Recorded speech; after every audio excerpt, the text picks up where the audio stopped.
ओम नमः शिवाय। प्रिय भक्तगण, आज सावन माह में तीसरी सोमवारी का दिन है। आज मैं आप सबको 16 सोमवार की व्रत कथा को श्रवण कराऊंगी। तो चलिए शुरू करते हैं।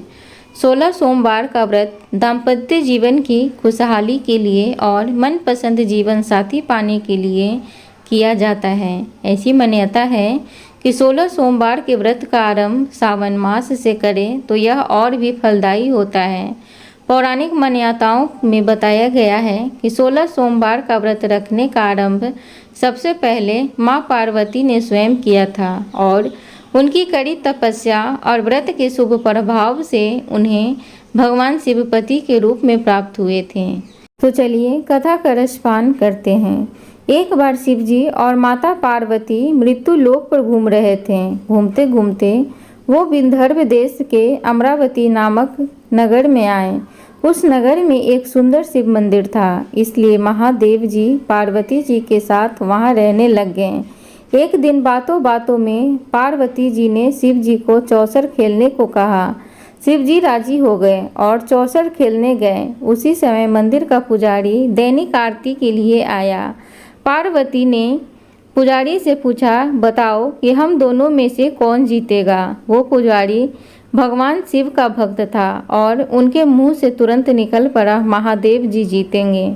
चौसर खेल खत्म होने पर पार्वती जी जीत गईं और शिव जी हार गए। पार्वती जी ने क्रोधित होकर उस पुजारी को श्राप देना चाहा, तभी शिव जी ने उन्हें रोक दिया और कहा कि ये तो भाग्य का खेल है, उसकी कोई गलती नहीं है। फिर भी माता पार्वती ने उसे कोढ़ी होने का श्राप दे दिया और उसे कोढ़ हो गया। काफ़ी समय तक वो कोढ़ से पीड़ित रहा। एक दिन एक अप्सरा उस मंदिर में शिव की आराधना के लिए आई और उसने उस पुजारी के कोढ़ को देखा। अप्सरा ने उस पुजारी को कोढ़ के कारण पूछा तो उसने सारी घटना उसे सुनाया। अप्सरा ने उस पुजारी को कहा, तुम्हें इस कोढ़ से मुक्ति पाने के लिए 16 सोमवार व्रत करना चाहिए। उस पुजारी ने व्रत करने की विधि पूछी। अप्सरा ने बताया, सोमवार के दिन नहा धोकर साफ कपड़े पहन लेना और आधा किलो आटे से पंजीरी बना देना। उस पंजीरी के 3 भाग करना। प्रदोष काल में भगवान शिव की आराधना करना। इस पंजीरी के 1/3 हिस्से को आरती में आने वाले लोगों को प्रसाद के रूप में देना। इस तरह 16 सोमवार तक यही विधि अपनाना। 17वें सोमवार को 1/4 गेहूं के आटे से चूरमा बना देना और शिव जी को अर्पित कर लोगों में बांट देना। इससे तुम्हारा कोढ़ दूर हो जाएगा। इस तरह 16 सोमवार व्रत करने से उसका कोढ़ दूर हो गया और वो खुशी खुशी रहने लगा। एक दिन शिवजी और माता पार्वती दोबारा उस मंदिर में लौट आईं और उस पुजारी को एकदम स्वस्थ देखा। पार्वती जी ने उस पुजारी को स्वस्थ लाभ होने का राज पूछा। उस पुजारी ने कहा, उसने 16 सोमवार व्रत किए जिससे उसका कोढ़ दूर हो गया। पार्वती जी इस व्रत के बारे में सुनकर बहुत प्रसन्न हुई। उन्होंने भी यह व्रत किया और इससे उनका पुत्र वापस घर लौट आया और आज्ञाकारी बन गया। कार्तिकेय ने अपनी माता से उनके मानसिक परिवर्तन का कारण पूछा जिससे वो वापस घर लौट आए। पार्वती ने उन्हें इन सब के पीछे 16 सोमवार व्रत के बारे में बताया। कार्तिकेय यह सुनकर बहुत खुश हुआ। कार्तिकेय ने अपने दूर गए ब्राह्मण मित्र से मिलने के लिए उस व्रत को किया और 16 सोमवार होने पर उनका मित्र उनसे मिलने विदेश से वापस लौट आया। उनके मित्र ने इस राज का कारण पूछा तो कार्तिकेय ने 16 सोमवार व्रत की महिमा बताई। यह सुनकर उस ब्राह्मण मित्र ने भी विवाह के लिए 16 सोमवार व्रत रखने के लिए विचार किया। एक दिन राजा अपनी पुत्री के विवाह की तैयारियां कर रहा था। कई राजकुमार राजा की पुत्री से विवाह करने के लिए आए। राजा ने एक शर्त रखी थी, जिस भी व्यक्ति के गले में हाथनी वरमाला डालेगी उसके साथ ही उसकी पुत्री का विवाह होगा। वो ब्राह्मण भी वहीं था और भाग्य से उस हाथनी ने उस ब्राह्मण के गले में वरमाला डाल दी और शर्त के अनुसार राजा ने उस ब्राह्मण से अपनी पुत्री का विवाह करा दिया।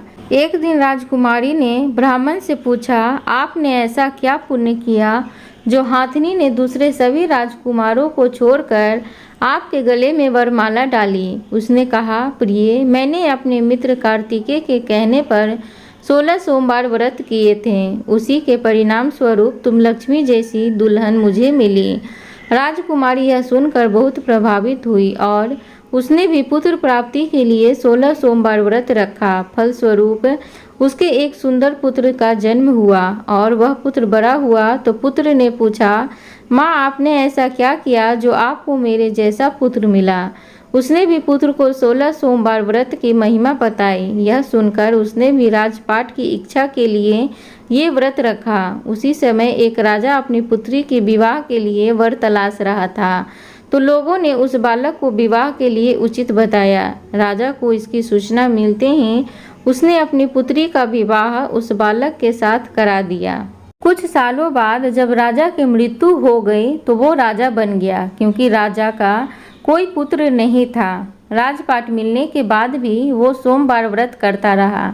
एक दिन 17वें सोमवार व्रत पर उसकी पत्नी को भी पूजा के लिए शिव मंदिर आने को कहा, लेकिन उसने खुद आने की बजाय दासी को भेज दिया। ब्राह्मण पुत्र के पूजा खत्म होने के बाद आकाशवाणी हुई कि तुम अपनी पत्नी को अपने महल से दूर रखो, वरना तुम्हारा विनाश हो जाएगा। ब्राह्मण पुत्र ये सुनकर बहुत आश्चर्यचकित हुआ। महल वापस लौटने पर उसने अपने दरबारियों को ये बात बताई तो दरबारियों ने कहा, जिसकी वजह से उसे राजपाट मिला है वो उसी को महल से बाहर निकालिएगा क्या? लेकिन ब्राह्मण पुत्र ने उसे महल से बाहर निकाल दिया। वो राजकुमारी भूखी प्यासी एक अनजान नगर में आई। वहाँ पर एक बूढ़ी औरत धागा बेचने बाजार जा रही थी। जैसे ही उसने राजकुमारी को देखा तो उसने उसकी मदद करते हुए उसके साथ व्यापार में मदद करने को कहा। राजकुमारी ने भी एक टोकरी अपने सर पर रख ली। कुछ दूरी पर चलने के बाद तूफान आया और वो टोकरी उड़कर चली गई। अब तो बूढ़ी औरत रोने लग गई और उसने राजकुमारी को मनहूस बताते हुए चले जाने को कहा। उसके बाद में वो एक तेली के घर पहुंची। उसके वहां पहुंचते ही सारे तेल के घड़े फूट गए और तेल बहने लग गया। उस तेली ने भी उसे मनहूस मानकर उसको अपने घर से भगा दिया। उसके बाद वो एक सुंदर तालाब के पास पहुंची और जैसे ही पानी पीने लगी उस पानी में कीड़े चलने लगे और सारा पानी धुंधला हो गया। अपने दुर्भाग्य को कोसते हुए उसने गंदा पानी पी लिया और पेड़ के नीचे ही सो गई। जैसे ही वो पेड़ के नीचे सोई उस पेड़ की सारी पत्तियां झड़ गई। अब वो जिस पेड़ के पास जाती उसकी पत्तियां गिर जाती थी। ऐसा देखकर वहाँ के लोग मंदिर के पुजारी के पास गए। उस पुजारी ने उस राजकुमारी का दर्द समझते हुए उससे कहा कि बेटी, तुम मेरे परिवार के साथ रहो, मैं तुम्हें अपनी बेटी की तरह रखूँगा। तुम्हें मेरे आश्रम में कोई तकलीफ नहीं होगी। इस तरह वह आश्रम में रहने लग गई। अब जो भी वो खाना बनाती या पानी लाती उसमें कीड़े पड़ जाते। ऐसा देखकर वो पुजारी आश्चर्यचकित होकर उससे बोला, बेटी, तुम पर ये कैसा कूप है जो तुम्हारी ऐसी हालत है? उसने वही शिव पूजा में न जाने वाली कहानी सुनाई। उस पुजारी ने शिव जी की आराधना की और उनको 16 सोमवार व्रत करने को कहा, जिससे उसे जरूर राहत मिलेगी। उसने 16 सोमवार व्रत किया और 17वें सोमवार पर ब्राह्मण पुत्र उसके बारे में सोचने लगा, वह कहाँ होगी, मुझे उसकी तलाश करनी चाहिए। इसलिए उसने अपने आदमी भेजकर अपनी पत्नी को ढूंढने को कहा।